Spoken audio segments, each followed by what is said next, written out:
좀 코로나 시대의 신앙의 문제에 대해서 한번 우리가 재고해 볼 수 있는 어떤 그런 부분들을 좀 이렇게 기조 강연 같은 부분을 요청해 주셔서 저는 좀 이렇게 가볍게 질문을 좀 던지고 그럼에도 불구하고 어떻게 우리가 신앙생활을 하면 좋겠는지 하는 부분에 대해서 고민을 하고 그런 쪽으로 방향성을 제시하는 그런 글을 올려드렸습니다.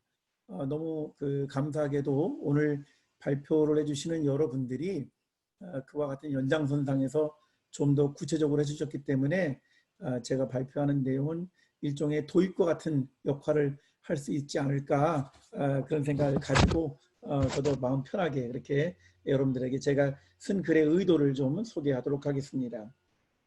학교에서 이제 그 교회사 역사를 가르치면 학생들이 제일 많이 질문하는 게 뭐냐면 역사라는 게 지나가는 것, 과거의 것을 다루는 것인데 그게 현재 무슨 의미가 있느냐, 이미 다 지나간 것이니까 종결된 것이고 어떻게 해볼 도리가 없는 것 아니냐 이렇게 질문을 던지는 사람들이 학생들이 있지요. 그런데 제 답변은 이런 겁니다. 어느 시대든지 과거의 시간을 담아내는 동시에 새로운 시간을 품고 있습니다. 그러니까 어제 누군가가 뿌려놓은 씨앗을 오늘 우리들이 열매를 거두며 살아가는 것이고요. 우리가 오늘 땀 흘리면서 무엇인가를 심는 것이 우리 다음, 즉 미래에 누군가가 그 열매를 거두지 않겠습니까? 그래서 항상 보면 새 것이라고 하는 것은 이미 옛 것과 연관되어 있고 또 다른 새로운 것을 저는 품고 있다 이렇게 말씀드리고 싶어요. 그래서 항상 이렇게 새롭게 우리에게 다가오는 것은 언제나 혼란스러운 격렬함을 가지고 우리를 거칠게 몰아붙이는 경우가 많습니다. 그리고 옛 것에는요 장점도 있죠. 이미 형성되는 과정 가운데서 사람들이 그것을 흔히 기득권이라고 말하는 것처럼 나름대로 가치를 가지게 되고요. 또 어떤 성과를 가지고 있기 때문에 사람들이 그것을 보존하는 것입니다. 반면에 그것이 시간이 지나게 되면 피로, 권태감 이런 것이 이제 우리가 직면하게 되는 것입니다. 반면에 이제 새로 도래하는 것에는 항상 늘 희망을 담아내고 있는 것인데 그것은 불확실하고 불안전한 것입니다. 제가 이렇게 말씀을 드리는 것은 코로나 사태가 어디서 왔느냐, 앞으로 어떻게 전개될 거냐 이런 이야기를 많이들 논하고 있는데 결국 그것은 우리가 무엇인가 잘못해 놓은 것이 오늘 질서를 깨뜨리고 균형을 파괴한 그런 것입니다. 이런 것 속에서 우리가 그냥 이것을 수용하고 맞닥뜨리는 것이 아니라 씨름하고 고민하고 이것을 풀어가면서 또 분명히 새로운 미래를 개척해 나갈 것이다. 저는 그런 신념을 가지고 있습니다. 적어도 근대 이전까지는요. 사람들은 자연을 극복하는 것, 그것이 인간의 과제라고 생각을 해왔습니다. 그런데 이런 자연이라고 하는 게 뭐냐, 자연을 어떻게 극복할 수 있느냐, 자연의 실체란 뭐냐라고 하는 것이 근대 이전과 이후가 확연히 달라집니다. 적어도 초대부터 중세 그리고 제가 보기에 종교개혁 신학자들까지만 하더라도 우리 눈에 보이는 자연보다 그 배후에 놓여 있는 것이 더 소중하고 중요한 어떤 질서가 있다. 그렇게들 많이 생각들 했던 것 같아요. 그래서 적어도 우리 눈에 보이는 이런 자연의 그 배후에는 어떤 거룩한 질서가 자리 잡고 있다. 그래서 그런 것 앞에서 인간은 항상 경건하고 또 겸손해야 된다. 뭐 이렇게 생각들 했던 것이지요. 그런데 근대 오게 되면 인간들은 이런 자연을 충분히 극복할 수 있는 능력을 가지게 되었다. 이렇게 생각을 하고 자연을 분석하고 탐구하고 그다음에 파악하고 하는 그런 노력들을 기울이게 되었습니다. 그렇게 해서 심지어는 보고 파악하는 그런 정도를 넘어서서 실험을 통해서 새로운 것들을 발견하게 되기 시작했죠. 이런 일들을 계속해서 반복해서 벌여오기 시작한 것이 저는 근대의 모습이라고 생각을 합니다. 그러면 그렇게 해서 얻어진 게 뭐냐는 것인데요. 근대가 발견하는 것, 과학기술의 문명이겠지요. 그리고 오늘날 우리가 흔히 말하는 근대 이후의 여러 가지 문화들이 보여주는 것이 있습니다. 그래서 우리는 이제 많은 부분들을 알게 됐어요. 자연이 법칙이 무엇고 어떻게 운영이 되고 왜 태풍은 일어나는 것인지 왜 홍수는 어떻게 발생하는 것인지 뭐 등등 이런 부분들에 대해서 알게 됐죠. 인간은 또 의술 또 이런 부분도 많은 부분에서 놀라운 진보를 보이게 되었습니다. 그래서 병은 어디서 왔는지 또 어떻게 문제를 해결해야 되는지와 같은 것입니다. 그런 모든 것들이 다 축적되어서 오늘 우리들이 살아가고 있습니다. 자, 그래서 많은 사람들은 이렇게 생각하는 거예요. 우리가 살아가는 세계는 이제 분명해졌다, 자명해졌다. 그런데 우리가 한 가지 놓치고 있는 건 뭐냐면은 적어도 근대 이전의 사람들이 가지고 있었던 생각, 즉 그 자연이 보여준 것 배후에 담겨져 있는 거룩한 질서, 경건 이런 부분들이 탈탈 털려버렸어요. 그래서 그런 부분들에 대한 의식이 사라지게 되었습니다. 그래서 제가 드리고 싶은 말씀은 뭐냐면 사람들이 생각할 때 그렇게 해서 오늘날 우리가 획득한 이런 자연, 과학, 기술 또는 문명, 의술 이런 것들이 인간들에게 낙관적 세계를 갖다 주고 더 사람들은 오랫동안 생존할 수 있고 그리고 인간들이 마음만 먹으면 유토피아를 건설할 수 있을 것이다 라고 생각했지만 그리고 또 어떤 이런 생각하기는 이런 과거의 신화나 마법으로부터 벗어나서 인간들은 개체적이고 독립적이고 그리고 더 나은 세계를 충분히 책임질 수 있는 주인 노릇을 이 세계에서 할 수 있다라고 생각하지만 정말 그런가 하는 것입니다.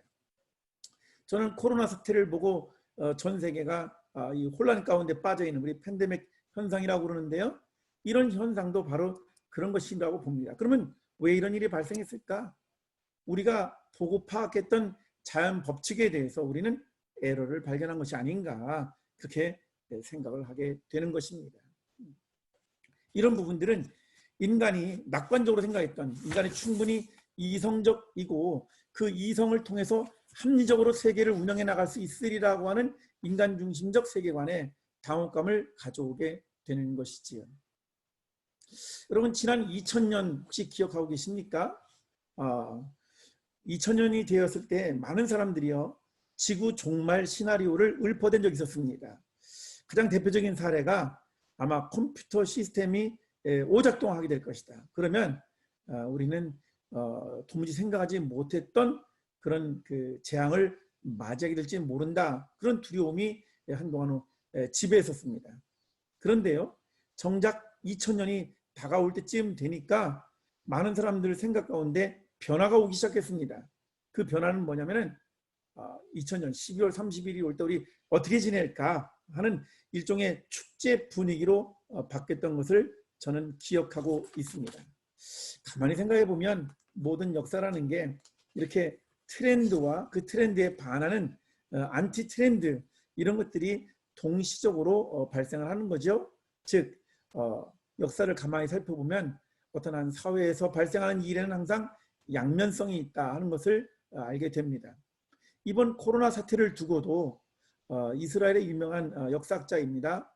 유발 하랄이라는 사람이 발표한 글 가운데 보면 이런 양면성이 잘 나타나 있습니다. 첫 번째는 뭐냐면 이 코로나 사태를 통해서 전체주의적 감시, 민족주의적 고립이라고 하는 것이 한 부분에서 발생하게 될 것이다. 반면에 다른 한편으로는 시민 역량이 강화되고 전 지구적 연대성이 발휘될 것이다. 이렇게 이 두 가지 양면성에 대해서 이미 예고한 바 있습니다. 전자, 즉 전체주의적 감시와 민족주의적 고립의 측면은 일종의 통제와 그다음에 강력한 리더십을 갖춘 이들에 의한 권위 이런 부분을 생각할 수 있겠고요. 후자, 시민 역량의 강화나 전 지구적 연대성의 배후에는 자유와 민주라고 하는 정신이 담겨져 있습니다. 이처럼 근대의 세계사적인 환경에서 놓고 볼 적에도 두 가지 트렌드가 맞물려 왔다고 저는 생각합니다. 그것은 다름이 아니라 세속성과 종교성이라는 것입니다. 여러분 우리는 아주 지독한 세속주의 시대를 살아가고 있습니다. 이 세속적성의 특징은 뭐냐? 세속성의 특징은 전통적인 이 신앙과 이성이라고 하는 것을 부정하는 것입니다. 그런 권위를 부정하고 반면에 슈퍼마켓, 슈퍼스타를 탄생시켜서 굉장히 무종교적이고 교회 비판적인 입장을 취하는 것이시죠. 이렇게 하게 된 데에는 아까 말씀드렸던 것처럼 근대 정신과 연결되어 있는데요. 학문적 진보에 대한 낙관적 신앙, 기술과학의 승리, 이상적인 사회 건설이 가능하다라고 하는 그런 생각이 자리 잡고 있기 때문에 그런 겁니다. 그래서 과거의 권위로 여겨졌던 신앙이나 이성에 대해서 혹독한 비판을 가하는 것이고요. 그 안에 교회가 있기 때문에 오늘날 우리는 무슨 일만 있으면 이런 교회에 부정적이고 비판적으로 대하는 그런 사람들을 쉽사리 만날 수 있게 되는 것입니다. 그런데 이런 트렌드만 있는 것이 아니라 종교성도 두드러지게 부각되고 있다는 것을 우리가 아셔야 할 필요가 있습니다. 전 독일에서 공부를 했는데요. 지난 1990년 이후에, 즉 독일 통일 이후에 전개됐던 그 동구권의 해체 과정을 자세히 살펴보면 아주 재미난 현상이 하나 있습니다. 그것은 뭐냐면은 종교성이 실종되기보다는 오히려 강화되고 있다는 것입니다. 그래서 오늘날 지구의 남반구, 즉 남미 지역이라든지 옛 구소련의 해체에 따른 동권 지역을 가보시면 종교성이 활발하게 논의되고 있는 것을 우리는 볼 수 있습니다. 그러니까 한편만 보면 이런 세속성, 세속주의가 강화되는 것 같지만 또 다른 한편은 이에 맞서는 종교성도 상당하다는 것을 알 수 있는데, 이런 것은 뭐냐면은 학문에 대한 순진한 낙관론에 대해서 많은 사람들이 실망하기 시작했고요. 공산주의를 비롯한 사회주의의 몰락이라는 현실, 그리고 저는 무엇보다도 불안과 공포의 지속적인 증거가 그 배후에 있다고 생각하는 것입니다. 자, 그렇다면 오늘 우리들의 주제, 즉 이런 현실 세계, 근대 현실 세계와 그다음에 코로나 시대에서 도대체 어떻게 신앙과 신학을 우리가 다룰 수 있겠는가 하는 부분을 좀 이야기하도록 해보겠습니다. 신학이라고 하는 것은 자고로 기독교 신앙의 진리를 책임적으로 표현하고 고백하는 것이다. 그렇게 정의를 내려보고 싶습니다. 다시 이 정의를 세분화시킨다면 신학이라고 하는 것은 진리를 전제로 하는 것이고 책임적인 자세를 필요로 하고 그 다음에 매 시대마다 새롭게 증언하는 고백적 표현이어야 된다. 이렇게 세분화할 수 있을 것입니다. 전제인 진리는 하나님의 말씀인 성경이고요. 이것이 증언하는 삶의 자리는 언제나 지금이라고 하는 현재입니다. 그러니까 우리가 과거에 어떻게 해왔어? 우리 전통은 이런 거야 라고 하는 것에 머무르는 것은 그것은 저는 게으르고 나태한 것이고요. 항상 지금 현재 우리가 직면한 자리에서 우리가 항상 신앙을 고백하는데 그 신앙 고백의 배경은 진리의 말씀인 성경이어야 된다는 것이죠. 그렇다면 현재는 어떤 상태입니까? 우리가 흔히 현대사회를 시민사회 혹은 공적사회라고 그렇게 말하는데, 이에 대해서 우리가 사회학자의 도움을 좀 받을 필요가 있습니다. 독일 사회학자인 위르겐 하버마스는요, 일찍이 자기 자신의 교수 자격 취득 논문이었던 스트룩투어 반델데어 웨펜틀리히카이트, 제가 교보에 가서 이게 우리말로 번역되는지 보니까 다행히 번역이 되어 있습니다. 저는 이 책을 보진 않았는데 이 책이 우리말로 번역되는데 공론장의 구조 변동이라는 제목으로 벌써 2001년에 번역이 됐다는 사실을 알게 되었습니다. 그는 이 교수 자격 취득 논문에서 공공성, 다른 말로 말하면 이제 여론이라고 하기도 하는데, 이 공공성을 한편으로는 공적인 견해, 다른 한편으로는 정치적인 통제와 감시라고 이미 정의를 내린 바 있습니다. 그러면서 공공성이 제 기능을 발휘하기 위해서는 진정성, 정직, 선명성, 명백성을 필요로 하고 이를 항상 합리적인 이성 또는 합리적인 논증을 통해서 획득하지 않으면 안 된다. 이렇게 주장했던 것입니다.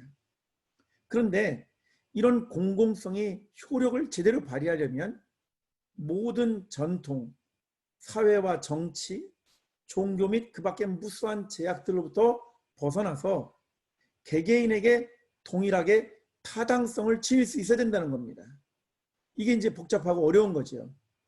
그래서 오늘날 공공성의 이름으로 많은 부분들이 이야기되고 있지만 때로는 공공성이라는 게 아까 말씀드렸던 것처럼 정치적 통제와 감시로도 활용될 수 있는 가능성이 충분합니다.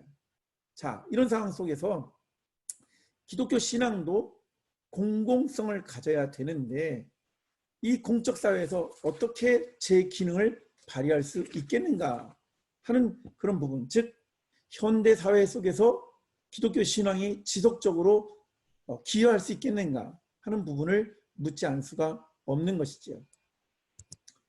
이 부분은 제가 미리 다 읽었기 때문에 넘어가겠습니다. 자, 그런 점에서 저는 현대 사회 속에서 기독교 신학 또는 교회는 분명히 위기 가운데 직면해 있다. 그런데 위기라는 말이 우리가 생각하는 것처럼 불길한 것이고 또는 뭔가 불편한 것이고 또는 쓸모없는 것인가, 저는 그렇다고 생각하지 않습니다. 왜냐하면 위기라는 말, 이게 이제 그리스어에서 나온 말인데요. 동사는 크리네인, 명사는 크리시스입니다. 그런데 그 어원을 잘 살펴보면 위기라는 말은 어떤 뜻이냐면 판단하다, 시험하다, 구별하다 이런 뜻이 가지고 있어요. 그러니까 그 원어를 가지고 위기라는 말을 잘 살펴보면 우리는 이 위기라는 말이 가지고 있는 부정적인 의미 말고 긍정적인 의미를 살펴볼 수 있습니다. 자, 그래서 저는 그걸 두 가지로 생각해 보았는데요. 교회의 위기라고 말할 때 이때 그 교회의 위기라는 말을 좀 주어적인 의미로 생각해 본다면, 즉 교회가 이 위기를 어떻게 다룰 것인가 라고 하는 것이죠. 이렇게 본다면 교회가 무엇인가를 판단하고 시험하고 검증하고 진단하고 비평하는 기능을 가져야 된다는 것이죠. 그러면 무엇을 비평하느냐? 교회가 몸담고 있는 세상과 사회와 문화를 판단하고 시험하고 검증하고 진단하고 비평해야 된다는 거예요. 자, 이런 일을 하게 될 때 우리는 전통적으로 교회의 기능, 교회 역할을 뭐라고 말하느냐? 파수직을 감당한다. 또는 예언자직을 감당한다. 이렇게 말하는 것입니다. 다시 말씀드리면 교회의 본질과 사명이라고 하는 관점에서 놓고 본다면 교회는 그가 몸담고 있는 사회와 문화와 세상에 대해서 분명히 공공성으로 기여할 수 있다는 것이죠. 교회는 하나님의 보편적인 구원 의지를 실현하기 위해서 그가 몸담고 살아가는 모든 사회의 문화와 사람들을 다 올바르게 분석하고 판단하고 비평하고 검증할 수 있는 그런 역할을 감당하지 않으면 안 된다는 거예요. 그 기능을 감당하지 못하면 주어적인 성격을 감당하지 못하는 것이죠. 반면에 교회가 주어적인 능력만을 갖추는 것이 아니라 교회도 비판을 받아야 됩니다. 교회도 검증을 받아야 되죠. 그래서 이 경우는 목적어적으로 우리가 판단해 볼 수 있습니다. 다시 말하자면 교회가 세상과 사회로부터 판단, 검증, 비평을 받는 대상이 될 수 있다는 것입니다. 우리는 이런 부분이 때때로는 좀 우리를 속상하게 할 수 있어요. 요즘처럼 코로나 사태가 발견되고 활성화되고 무슨 일만 있으면 교회가 코로나 전파의 주범인 것처럼 낙인이 찍힐 때 속상하지요. 그런데 교회도 이런 평가를 받는 대상이 될 수 있습니다. 그런데 이런 평가를 받는 것을 두려워하지 말아야 됩니다. 왜? 바로 그런 것을 통해서 교회가 건강하게 서 있는가, 교회의 현 존재를 우리는 제대로 볼 수 있기 때문에 그렇습니다. 여러분, 이것도 역시 우리가 전통적인 교회론의 입장에서 놓고 본다면 다음과 같이 표현할 수 있습니다. 에클레시아 셈페르 레포르만다. 교회는 언제나 끊임없이 갱신하지 않으면 안 된다는 말이지요. 여러분, 우리가 교회 가게 되면 흔히 교회를 영과 육의 싸움의 터, 즉 전투적인 교회라는 말을 사용한다거나, 또는 교회는 이 땅에서 순리하는 공동체다라는 말을 쓸 때는 바로 이런 역할 속에 교회가 존재한다는 것을 의미하는 거예요. 그러니까 양쪽 측면을 다 따져놓고 본다면, 즉 교회가 무엇인가를 그가 몸담고 있는 세상과 사회와 문화와 사람들을 검증하고 판단하거나, 혹은 그들로부터 비평을 받고 검증을 받는다 하더라도 이 둘은 결코 불편한 것이 저는 아니라고 생각합니다. 그래서 교회의 위기는 분명한 동기와 원인을 가지고 있고요. 그때그때마다 자신의 표지를 통해서 교회의 어떤 그런 그 역할을 통해서 하나님 앞에도 서 있고 세계 앞에도 서 있고 인간 앞에도 서 있다고 생각합니다. 그런데 이때 모두 서 있다는 말은 관계적이라는 것이죠. 그래서 교회가 그 자체로 본질과 현상에 있어서 모순과 역설의 상태 가운데 있는 것입니다. 즉 교회는 변증법적일 수밖에 없다는 거예요.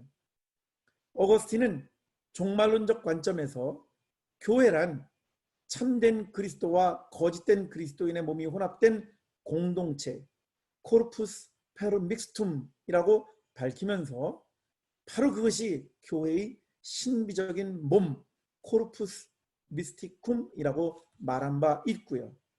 종교개혁자인 루터는 바로 그 교회 안에 있는 신자들이야말로 동시에 의인이며 죄인, 시물 유스투스 et 페카토라고 밝힌 바 있지 않습니까?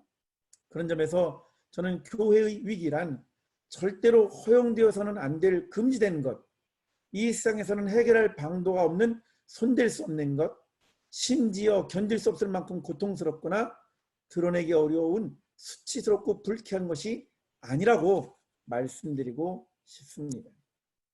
자, 우리가 이런 모든 것들을 생각할 때 이제 결론적으로 좀 나아가고 싶은데요.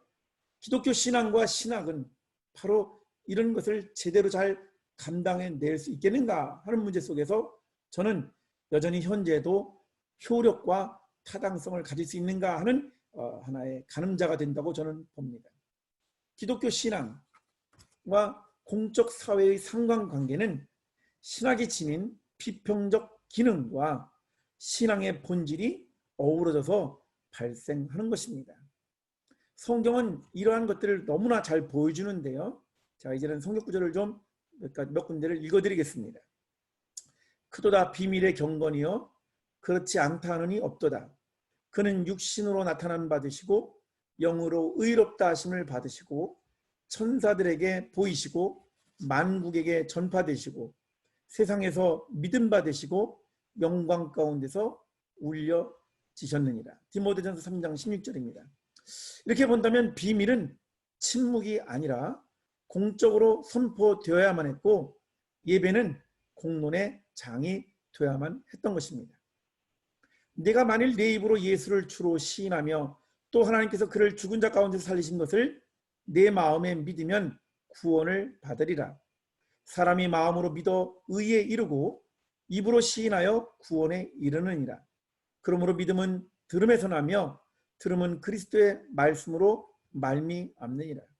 로마서 10장 9절로 그 다음에 10장 17절에 있는 말씀을 제가 이렇게 좀 떼서 읽어드렸는데요. 여기에 보시면 마음은 인간의 내면에 위치하면서 인간의 중심이고 전인의 모체라는 뜻입니다. 우리가 공동체라고 부르는 공적인 사회 안에서 믿는 나 자신은 우리라는 하나의 동일한 존재가 되는 것입니다. 마음이 인간의 중심의 자리를 차지하는 안에서 진리는 감출 수 없기 때문에 더 이상 비밀이 아닙니다. 신학은 바로 이런 복음의 진리에 대해서 책임적일 수 있어야만 합니다. 그래서 너희 마음에 그리스도를 주로 삼아 거룩하게 되고 너희 속에 있는 소망에 관한 이유를 묻는 자에게 대답할 것을 항상 준비하되 온유와 두려움으로 하라. 이렇게 베드로전서 3장 15절에서 이야기한 것을 우리가 귀담아 들을 필요가 있습니다. 진리는 어떠한 경우에도 사적으로 이야기되는 것이 아니라 모든 사람들 앞에서 논해져야만 합니다. 즉, 이 세상에서 동일하게 선포되어지고 함께 나누어져야 된다는 점에서 저는 기독교 신앙과 신학은 공적인 기능을 발휘할 수 있다, 이렇게 말씀드리고 싶습니다. 누구든지 사람 앞에서 나를 시인하면 나도 하늘에 계신 내 아버지 앞에서 그를 시인할 것이요, 누구든지 사람 앞에서 나를 부인하면 나도 하늘에 계신 내 아버지 앞에서 그를 부인하리라. 마태복음 10장 32절 이하입니다. 세상 앞에서와 하나님 앞에서 이렇게 변증법적 방식이긴 하지만 우리가 이 진리를 선포하는 이 일을 우리가 소홀히 할 수 없습니다. 그런 점에서 참된 기독교인은 어떠한 경우에도 관찰자로 머무는 것이 아니라 전적인 참여자로 행동해야 한다고 생각합니다. 비록 오늘날 신앙과 신학이 변두리로 내몰렸다고 하더라도 기독교 공동체는 이 세속의 공론장에서 결코 소외되어서는 안 됩니다. 이를 위해서는 기독교 신앙에 대한 자기 비평적 성찰과 신학적 차원이 더욱 절실히 요청됩니다. 신학의 사명은 현대 사회에 대한 책임적 사유를 멈추지 아니하며 진리와 함께 진리를 위한 투쟁을 감행해야만 합니다. 단지 지식의 증진을 위해서가 아니라 복음의 진리가 우리가 살아가는 이 현대 사회에 반영되도록 힘쓰는 판단력의 강화를 돕는 일에 힘써야만 합니다. 그런 점에서 신학은 철저히 실천적이어야만 합니다. 실천적인 신학이라는 말은 어떤 행위를 유발한다기보다는 하나님이 하시는 일이 우리를 통해서 인간의 삶을 규정하도록 해야 한다는 것입니다. 하나님의 말씀과 구원 행위가 인간과 세계를 움직이게 하는 실질적인 진리 규범이라는 사실을 현대인들이 알아챌 수 있도록 하는 과제가 우리 신학의 과제입니다. 그리고 이것을 기독교 신앙 공동체 안에서 모든 이들이 신앙으로 수용하도록 만들어줘야만 합니다. 그런 점에서 신학과 신앙 공동체인 교회는 종속적인 개념이 아니라 철저히 파트너가 되어야만 합니다. 내가 곧 길이요 진리요 생명이니 나로 말미암지 않고는 아버지께로 올 자가 없다. 이게 저는 그렇게 우리가 이야기해야 되는 것이죠. 자, 마무리하겠습니다. 코로나로 비틀거리는 세계의 상황은 앞으로 어떤 미래를 가져올까 하는 것입니다. 적어도 현재 논의되는 사례들 가운데 보면 불평들이 더욱 심화될 것이다. 강력한 리더십의 강화가 필요하다. 또 그것 때문에 어떤 이들은 더욱더 지배하고 어떤 이들은 종속되는 이런 일들이 발생할 것이다. 세계 선진국들은 자기들이 모든 주도권을 쥐는 반면에 거기서부터 낙오되는 국가들은 고립되고 폐쇄될 것이다. 이런 이야기들이 이야기됩니다. 뿐만 아니라 종교성에 놓고 본다면 이제 언택트의 시대 속에서 혼란스러운 잡종 교배, 저는 이것다가 혼합주의 혹은 현대판 영지주의라고 이야기하고 싶은데요. 이러한 혼란스러운 잡종 교배가 이루어질 가능성이 높습니다. 온라인상에서 지식의 크기와 설득력을 하나 일종의 권위로 간주하는 난장판이 벌어질지도 모르겠습니다. 하지만 이 모든 것은 미래에서야 밝혀질 것이기 때문에 현재는 무엇이 참이고 거짓인지, 누가 내 편이고 내 편인지 아직은 모호한 상태입니다.